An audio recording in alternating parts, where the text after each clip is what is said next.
My name is Ron Ross. I'm with the Georgia Department of Community Affairs, and the following presentation will help you in originating Georgia Dream loans. If at any time you have any questions, please give me a call at 404-368-7177.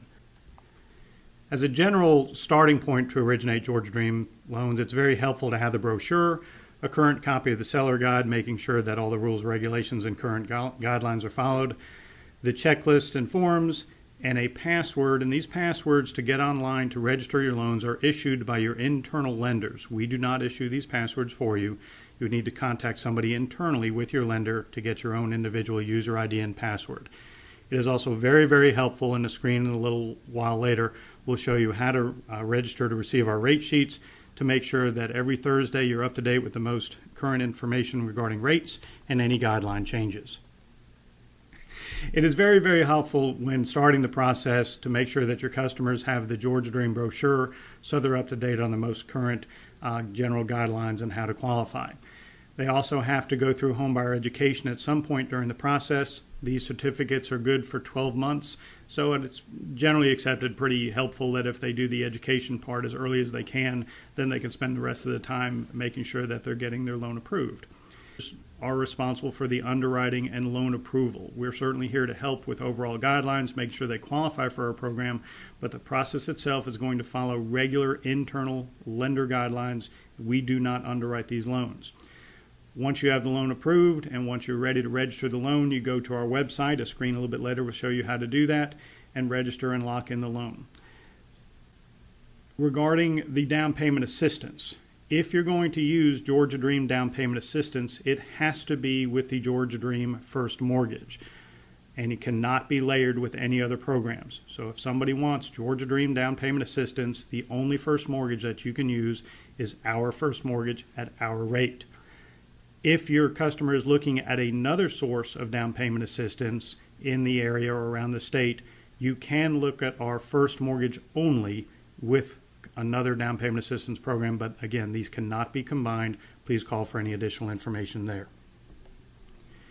When you enter in the down payment assistance, you must make sure that in your automated underwriting, or if you're using FHA scorecard, that the down payment assistance is entered as subordinate financing. It's not a gift, it's not a grant, it's not an asset. It's subordinate financing, and your DU findings or LP findings will acknowledge the right things to verify that it's coming from an acceptable source.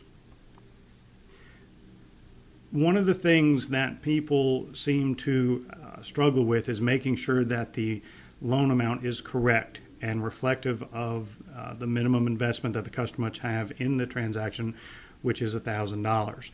This is a step-by-step calculation of how to do that.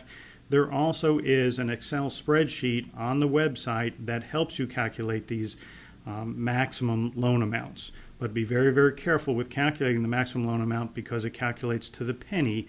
And as everyone knows, quite often an aggregate adjustment is made at the table, and you have to make sure that the customer has at least $1,000 in the transaction.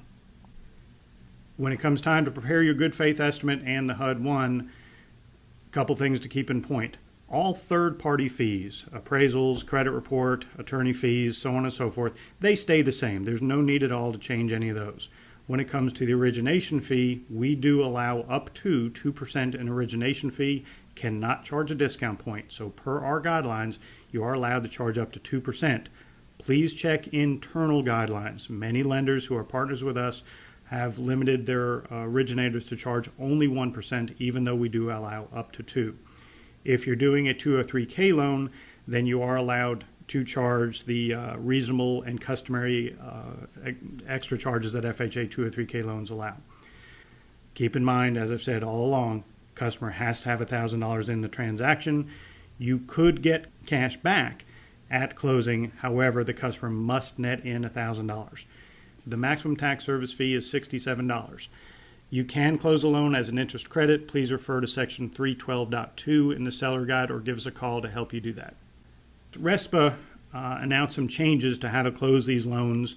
The second mortgage, the down payment assistance, now closes with its own HUD, and there are some fees that can be charged on the second. And one of the required items that we receive when we review the package is a copy of the good faith estimate for the second. So these are the fees that can be charged. You can charge up to 1% origination fee on the second mortgage down payment assistance. If the attorney is going to charge extra to close a Georgia Dream loan, since there is a second mortgage package, the maximum amount extra that can be charged is $150. There are going to be filing fees or recording fees, whatever you feel, a 10-page deed to charge. I've seen many lenders charge $35, knowing that that's going to be very, very close to whatever the particular county might be. The intangible tax, $3 per thousand, is charged, and then the $10 GRMA fee is also charged. So the maximum amount of charges, number of charges, is a total of 5 charges on the down payment assistance. This is the current website page. It is gadream.com. And I mentioned earlier about receiving the rate sheet. In the bottom left-hand corner, you'll see a section where it says sign up for weekly Georgia Dream rate sheet.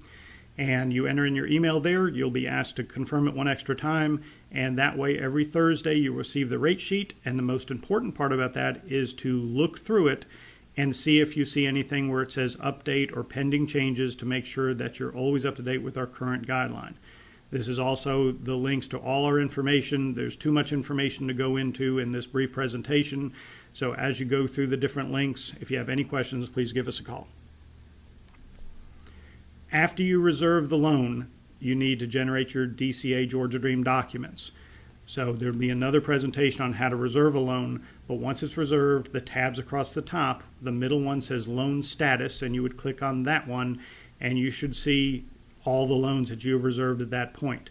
To the left of your customer, there are some icons, and the one that says PDF Docs is where you want to click, and that will open up every single form we have in our system. So don't worry that you see all these forms to the left-hand side box. You just click on the individual ones that you need for your origination. Those are to the right. We name all forms SF and then a number. So SF 10, 12, 15 maybe.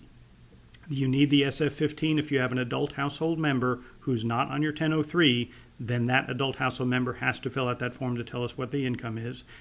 SF16, and then the last one is either the SF72 or 72 REO, depending on if the seller is a person seller or a foreclosed property.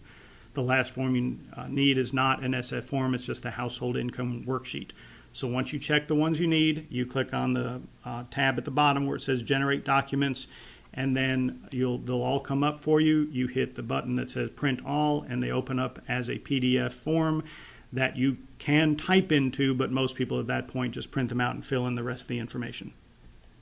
One of our forms that we refer to quite often is the underwriting package checklist. This is the checklist and the stacking order for when people send us their forms for our review.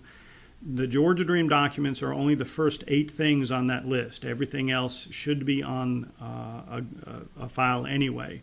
But just to point out a couple points, on the household income worksheet, be very, very aware that what we consider household income is money coming in the door, cash flow coming into the entire household. It may not be what your qualifying income is.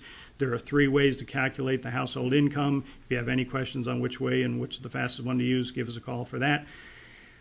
The 3 years rental history on the form SF12 is quite often not filled out entirely. This is a little bit of extra information we require than your regular 1003. Since you have to be a first-time home buyer, as defined as the federal government as not owning a home in the prior 3 years, we do ask for documentation about where they lived for those 3 years and who their landlord is. So please make sure that is filled out in its entirety. The SF16 and 72 or 72 REO are forms that are signed by the buyer as well as the seller. When it comes to underwriting, the credit decision is 100% on the lender's side of things. Your underwriter is the final say-so for all things credit, depending on the mortgage insurer, be it an FHA loan, USDA, or VA loan. They must follow those general guidelines. The numbers you see on the screen are the main numbers to reach their building, but by all means give me a call if you like. My name again is Ron Ross. My phone number is 404-368-7177. We thank you so much for considering originating a Georgia Dream loan, and let us know if we can help you.